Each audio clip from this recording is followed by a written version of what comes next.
We have an announcement finally on whether cell phones cause cancer. It's something that could affect all of us and our children. Scientists from the World Health Organization have been reviewing studies for the last week or so. I want to bring in our senior medical correspondent, Elizabeth Cohen, who joins us live with the findings. Essentially, what did they find? The World Health Organization says that the radiation from mobile devices like cell phones is a possible carcinogen to humans.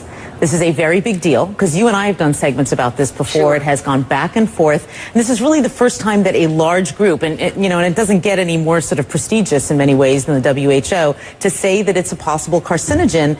It puts it in the company of several other kinds of things. And so I want to tell you what it is, and I think that might give people an idea of what we're talking about. It puts it in the company of things like lead is also a possible carcinogen, according to the WHO, as well as engine exhaust and chloroform.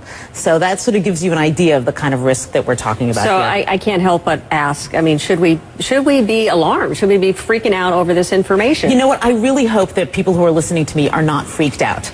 For two reasons. One, they won't do the right thing, and we'll talk about what the right thing is in a minute. And two, they'll panic, and that's kind of silly because all these years we've been on cell phones and holding them to our heads, which is what we're talking about as being bad. That's done. You can't do anything about that.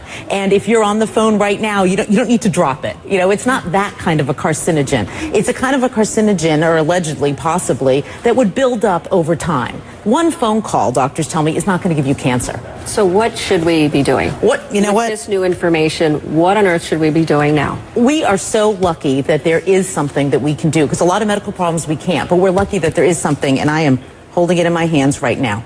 You use a device to keep that phone away from your head. Okay, I'm going to make it very simple. This is what experts that I talk to don't want you to do. This radiation is very close to your head. The minute that you put one of these in, you can hold the phone at a distance. At this distance, that radiation is dissipating.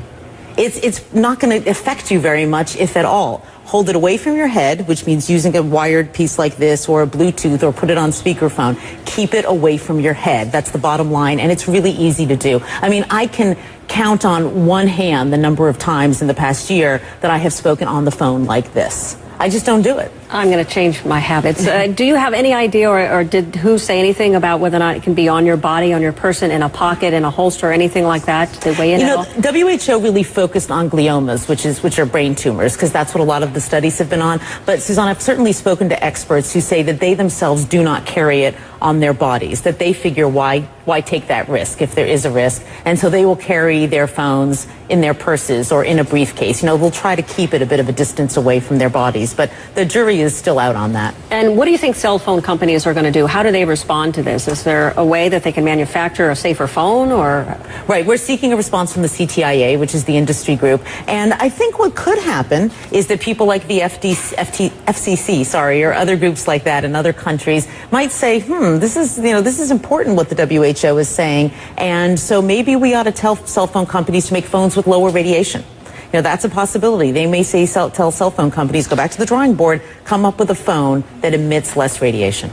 So bottom line, for those who are watching and who've wondered about whether or not this causes cancer, right, it's all about keeping it away from your head. Right. The WHO says possibly. So experts I've talked to say, why in the world would you take the risk? Keep it away from your head by using some kind of an earpiece.